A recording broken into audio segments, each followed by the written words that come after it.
Funding for the production of Folks is provided in part by the Friends of LPB. I'm trying to convey an idea, and whatever I need to convey that idea with, I'll utilize it. If it's something that was used by the ancients of 400 or 500 years ago, I'll use it. The Impressionists, or if it's something that I must be totally innovative in, I'll seek for that innovation. If I work in one media or just work in one direction, it becomes very stale. And then again, if you just stay in one particular mode, when you meet other artists who are doing things very bright, very clean, and you get a different feeling about your work then. Hello everyone, I'm Rob Hinton. And I'm Genevieve Stewart. Today on Folks, we'll be taking a look at two outstanding Louisiana artists and some of their works. The artists are Don Cincone of Eros, Louisiana, and Emerson Bell of Baton Rouge. In addition, we'll share with you some of the works from a spectacular art exhibition entitled Images of the Black Family. That and more today on Folks. Everybody says folks. Just plain old folks.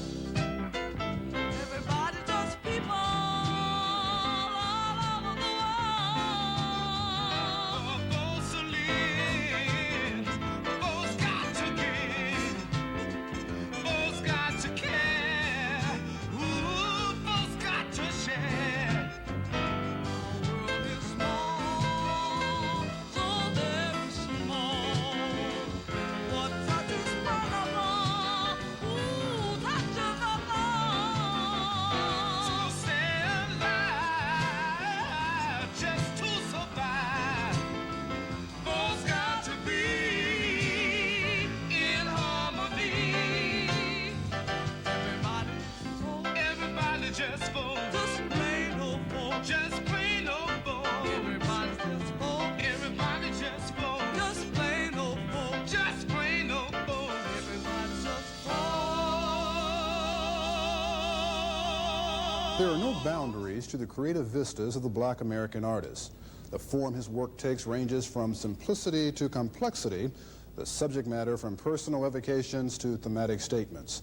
It has been said that the Black American's achievements in the fine arts will one day, if not already, rival those of his musical heritage. To get things started, we would like to share with you some selections of works from an exhibition entitled Images of the Black Family. The exhibition comes from the Atlanta University collection of Afro-American art. The collection came into being as a result of an annual art competition which began in 1942 and ended in 1970. The purpose of the competition was to give black artists a forum in which to display their works. Over 900 artists from across the United States participated in the competition during those years. And now, let's take a look at some of the works from Images of the Black Family.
artist who we are now about to feature has brushed his way from the West Coast to the East Coast, across the Atlantic to Europe.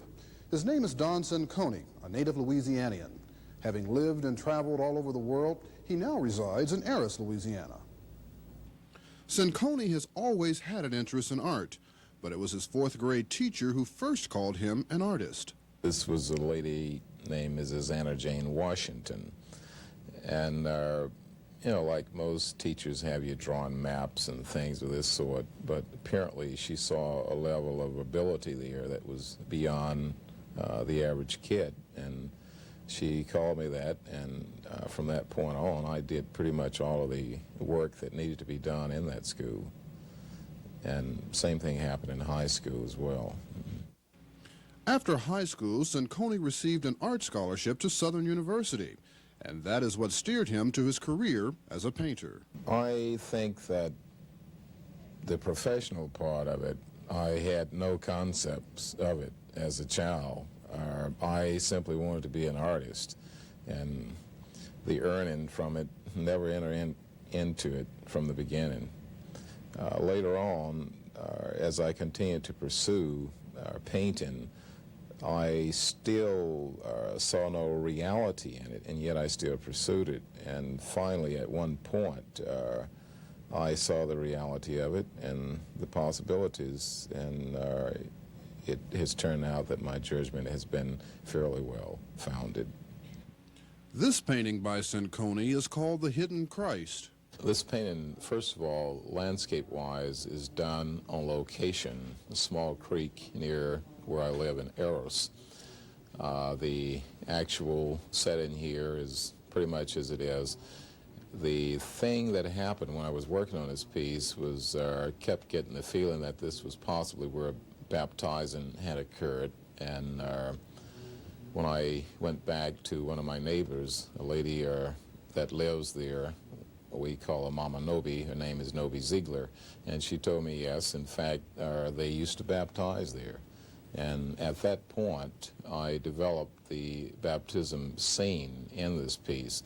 It is heavily symbolic in that I'm showing the unification of people and harmony of the world itself with mankind through the overreaching of the trees going across the chasm, possibly chasm of time, the endless stream, with the people coming under this out into the light where the preacher is there and the baptizing is actually taking place. Cincone calls this painting Catching a Ride. This piece is reminiscent of growing up in Richland Parish and areas around North Louisiana. Mode of transportation then for us was walking and horses, and oftentimes the horses would be running free in the pastures or wooded areas, and the horses that my grandparents had were extremely gentle horses, and so we just catch the horse where we came up on them and get on them, and they would usually bring us to the house or pretty much where we wanted to go. Because once we got out on the road, we didn't try that without a bridle.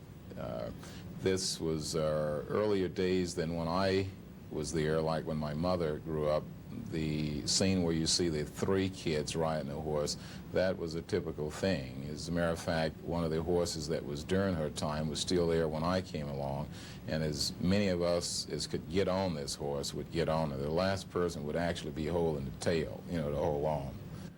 This painting is entitled Cuttin Cane. The involvement here with cutting the sugar cane is probably more South Louisiana than North Louisiana, though we grew sugar cane for personal consumption in that area. The symbolism that we possibly can get into in this piece is really dealing with color as well as the forms.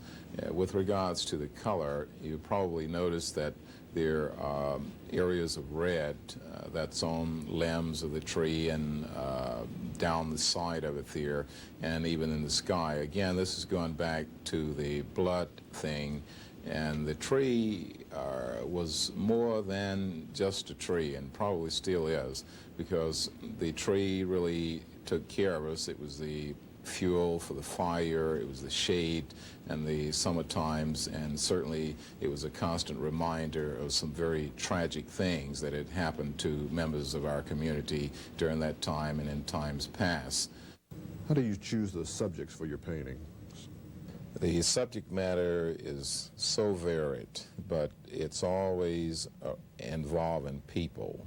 So the particular emphasis or particular prospective toward a certain person or people is generally something that I have a very strong feeling toward, something that's going to tell a story or something that is perhaps moving emotionally. And this is generally how I finally decide what to do. It has to be something that I truly want to do. Do you have any type of particular style or technique? The idea of style with me has to do with getting the message of the painting done.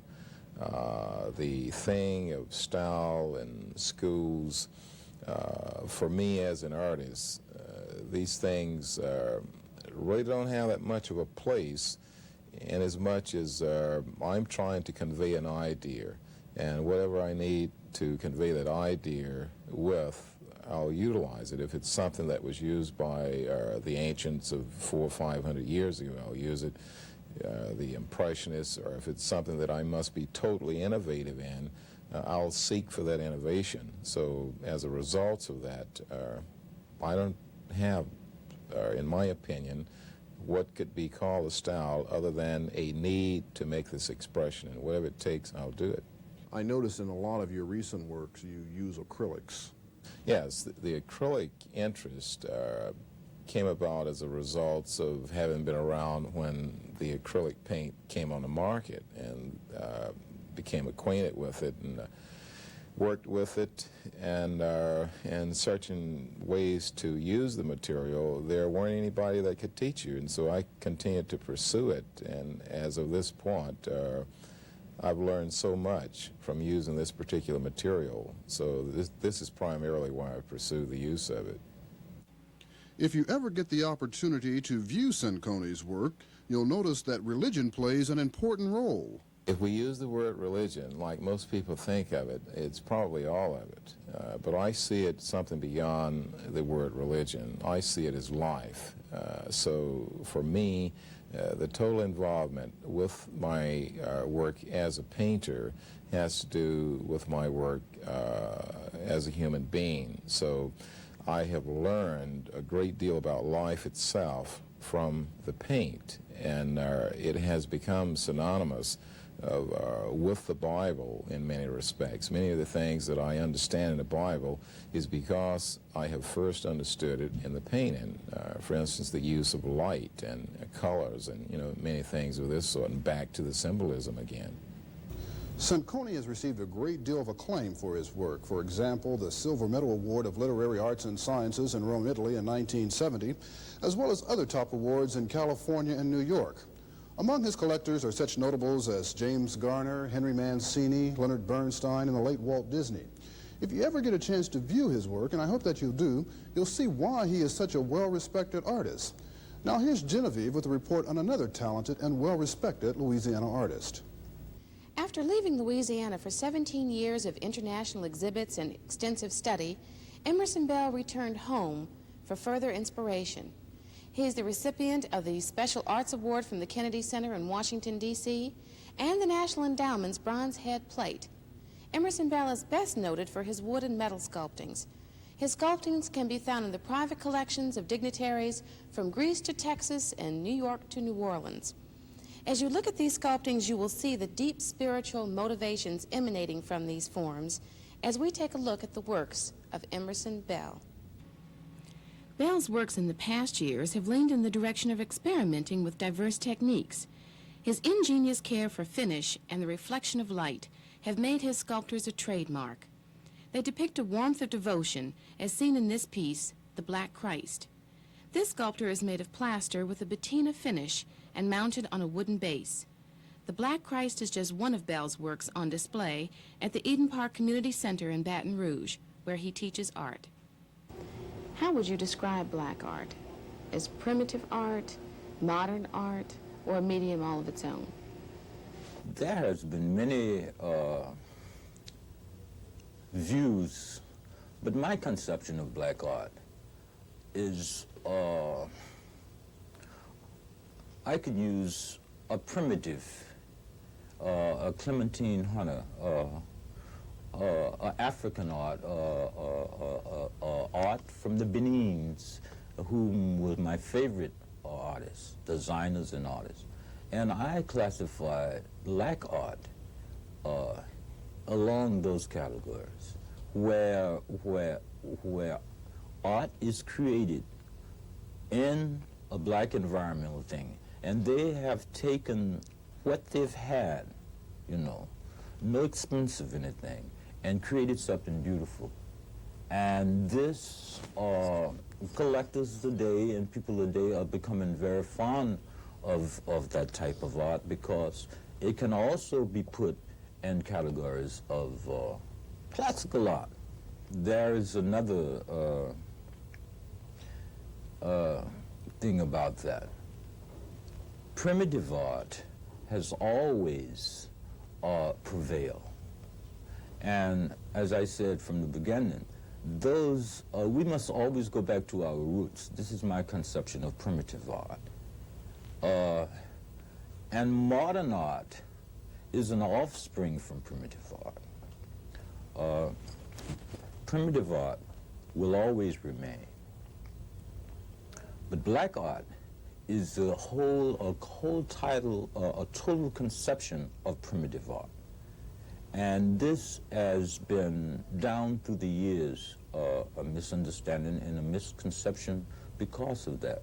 I myself, I'm very fond of modern art because of the relationship and the looseness that it gives. In modern art, in black art, you have freedom, you know, and it has a strong spiritual overtone that you can deal with in many different degrees, or you can deal in different segments by placing and doing things. This is one of Bell's modern pieces. This is a sketch that I was trying to get together for a monumental piece, maybe 12 feet, 13 feet, for a garden or for outdoor piece. The material of that is Italian marble, and I thought it would be very fitting for an outdoor piece, for that type of atmosphere. The circle that you see is a very important symbol. Most modern sculptors use this symbol, and it symbolizes many different things. It can symbolize the all-seeing eye. It depends upon how the shadow falls. It can give the feeling of eternity or whatever, but that was my idea, was try to capture the all-seeing eye mostly. Bell calls this piece the Teardrop. This is a modern piece of sculpture, and the wood is old cypress, a piece that I entitled Teardrop. I tried to go into an abstraction with it, but for some reason I couldn't hardly handle the abstract direction, so I came up with something more symbolic, and the title of this piece is Teardrop. These figures are of a more African theme. These figures was inspired very much from the African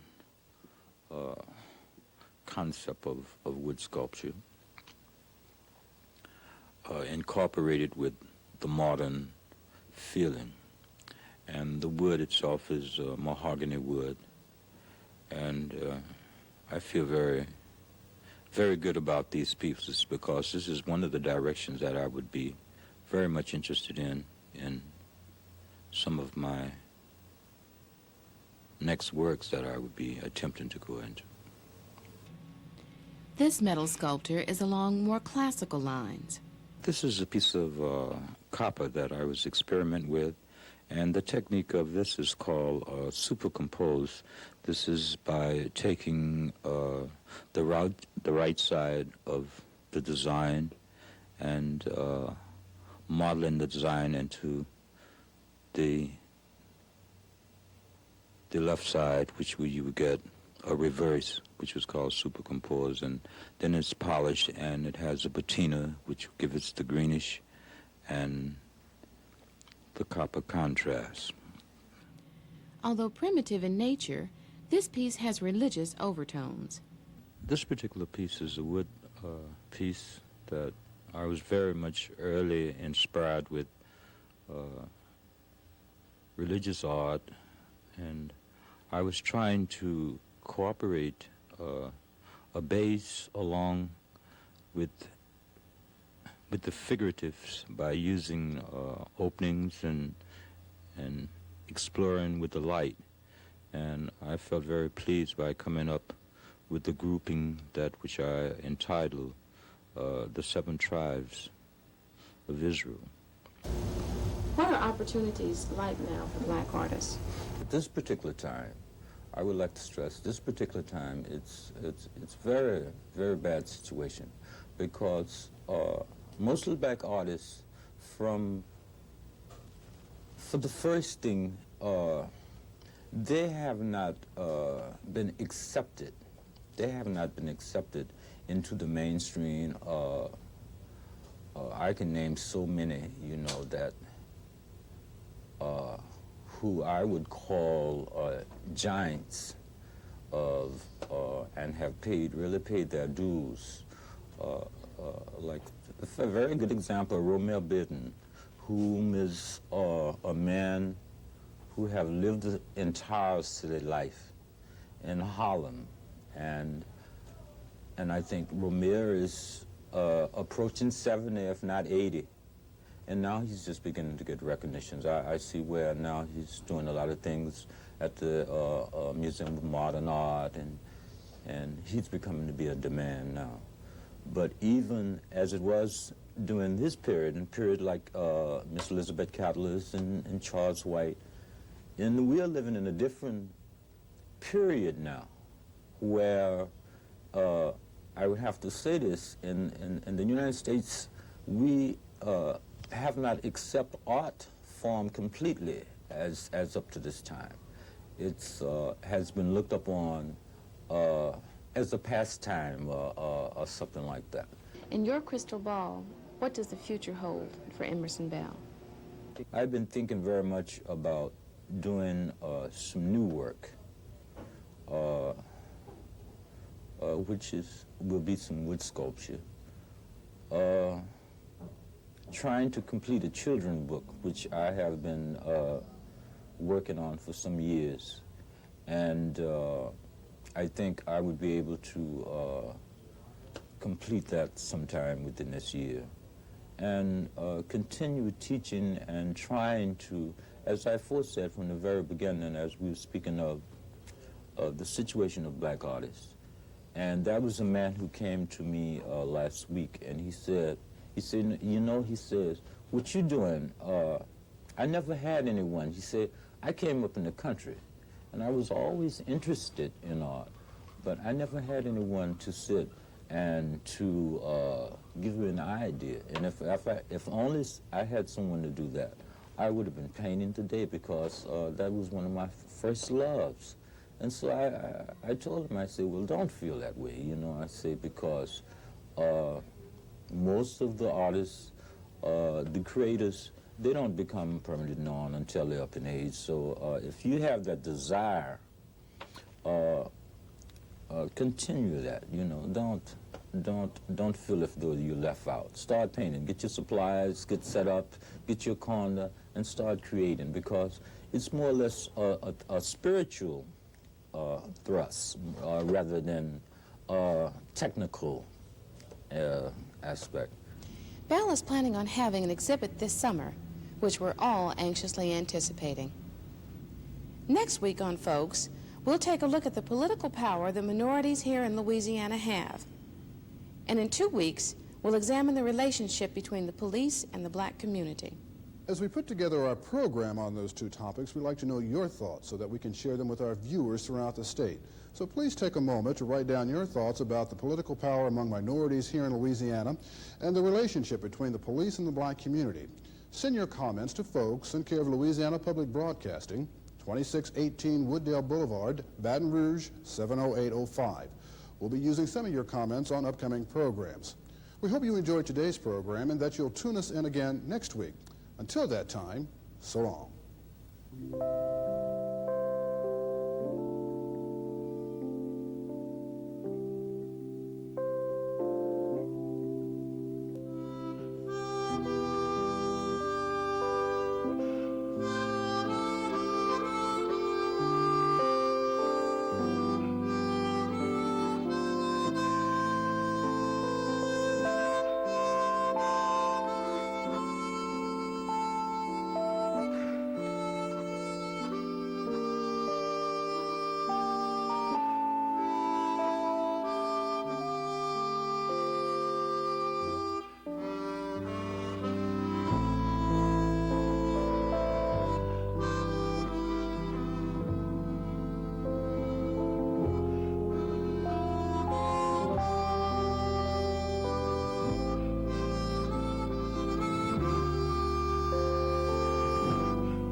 Funding for the production of Folks is provided in part by the Friends of LPB.